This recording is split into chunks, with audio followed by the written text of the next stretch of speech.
Edward, a New Yorker living with neurofibromatosis, has always dreamed of becoming an actor. His acting experience is limited to a minor role in an educational PSA meant to combat bullying and promote acceptance of physical differences. Unfortunately, the director wasn't impressed with Edward's performance. Disheartened, Edward rides the subway home. Aware of the constant stares his appearance attracts, he notices a disruptive passenger bothering others on the train. Unexpectedly, a stranger approaches Edward and hands him a card. He's casting for a film and seeking people with uncommon looks. When Edward arrives home, he sees a new tenant, a striking young woman, moving into the unit next door. Back inside his own place, he finds a leak in the ceiling and places a bowl under the steady drip. While doing chores, a knock at the door startles him, causing him to accidentally cut his finger. It's the new neighbor, Ingrid, who quickly takes charge and bandages his wound. Unlike Edward's reserved demeanor, Ingrid is bold and inquisitive, peppering him with questions. She notices a photo of a woman and child. Edward explains it's his mother and him. Realizing his condition wasn't from birth, she grows more curious. She guesses he's a writer after spotting an old typewriter, but he insists he only found it on the street. Still, she reads a few lines he had typed and finds them hauntingly poetic. Ingrid reveals she's a playwright and floats the idea of collaborating on something artistic. Ironically, she had just come over to borrow detergent. The next day, Edward visits his doctor, who warns that his growing tumors may soon affect his eyesight. There's a possible solution, an experimental drug trial with uncertain results. It's a gamble, but Edward considers it seriously. When he returns home, he sees his door freshly painted, likely Ingrid's doing, as a paint trail leads to her apartment. But things worsen. The leak has grown, and water now pours in steadily. Wanting to thank Ingrid, he gifts her the typewriter as a housewarming present. She accepts graciously, but when her boyfriend arrives, Edward quietly exits. Later, Edward auditions by performing a Shakespearean monologue with deep emotion. Despite his heartfelt delivery, the casting team remains indifferent. Crushed, he walks away in silence. That evening, Edward shows Ingrid the anti-bullying video he was in. The clip highlights the importance of seeing beyond appearances. Ingrid isn't overly impressed, but does suggest applying cream to the skin on Edward's nose. He hesitates. Nobody but doctors has ever touched his face, so she backs off. Determined, Edward agrees to try the experimental treatment. At the clinic, his face is scanned and mapped. A mold of his current face is created, and he's told to track his progress in a journal. Noticing his finger still bandaged, the doctor replaces the dressing. On the way home, Edward watches couples walk arm in arm, feeling invisible. Then, a newly erected statue of Lincoln catches his eye. It seems almost alive as he stares. That evening, Edward finds a small gift bag at his door. Detergent, face cream, candies, and a thank you note from Ingrid. Settling onto his couch, he unwraps the sweets, but suddenly coughs violently. When he peels off his wet bandage, he's shocked to see his finger has completely healed. Just then, a chunk of ceiling falls, along with a dead rat, into the bucket below. Later that night, loud knocking wakes him. Rescue workers have arrived. His neighbor has passed away. Edward silently adopts the man's cat, watching from the window as the body is taken away. The next day, Edward and Ingrid dine at a cafe. She bombards him with questions, eventually asking him to promise he'll never harm himself. They talk about plays and favorite authors. Suddenly, someone outside taps the window and waves at Edward, surprising Ingrid. Before they part, she assures him he will star in her next play. That night, rain intensifies, and the ceiling worsens. Inspecting the damage, Edward cuts his forehead on falling plaster. As he wipes away the blood, a piece of skin peels off, revealing healthier skin underneath. The following morning, the doctor is stunned at Edward's improvement. Edward, however, is unsettled. The doctor explains that the drug encourages regeneration by shedding damaged cells. Edward is given a special mask to monitor his ongoing transformation. Though feeling ill, Edward experiences a brief moment of joy when someone recognizes him from the video. At a nearby cafe, the bartender greets him by name, and another customer even smiles at him. Later that night, Edward breaks down in tears. Desperate, he pulls at his face, and underneath, he discovers a completely new visage.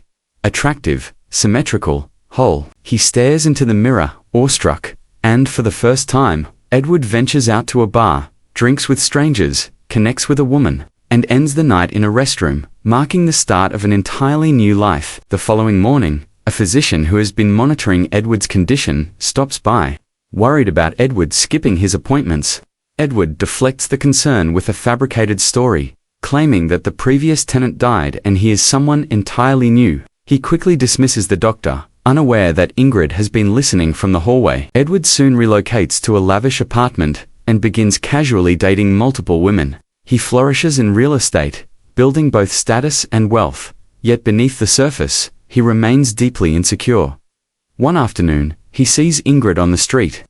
Curious, he trails her and discovers she's directing a small play on an off-Broadway stage. The play is titled Edward. He unintentionally catches the attention of the casting team during auditions. They invite him to try out for the lead role, but his performance falls flat. Ingrid isn't impressed.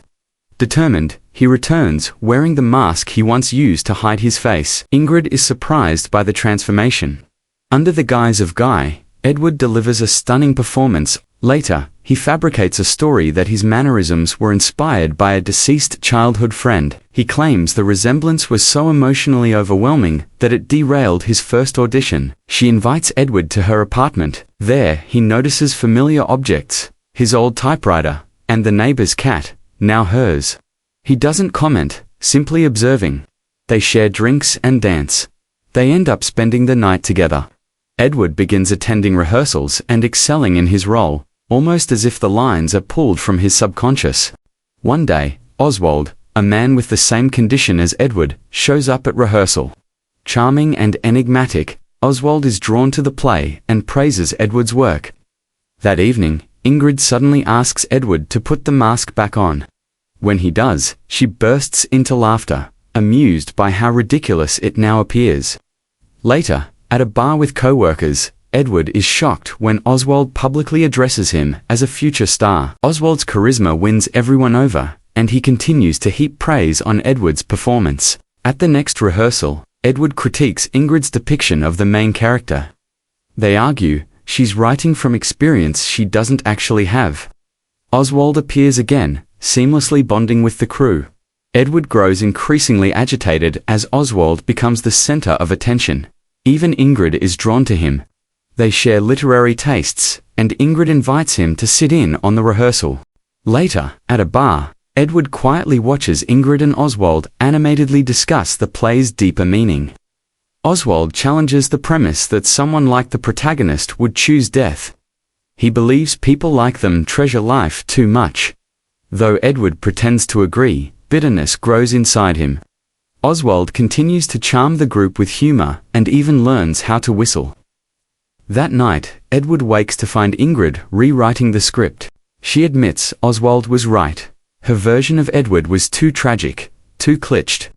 Furious, Edward reminds her he voiced the same critique, but she ignored him. Now, Oswald says it, and she listens. The argument escalates. At rehearsal, Edward loses control. His mask keeps slipping, and in a fit of rage, he storms out. In the park, he sees Oswald joyfully practicing yoga, surrounded by admirers. They go to a karaoke bar where a woman flirts openly with Oswald. When Oswald performs, the crowd loves him, seemingly blind to his appearance. Edward watches in disbelief, feeling invisible again. At the next rehearsal, Edward learns that Ingrid has given the lead role to Oswald. She's rewritten the play and added a new handsome man character, at Oswald's insistence.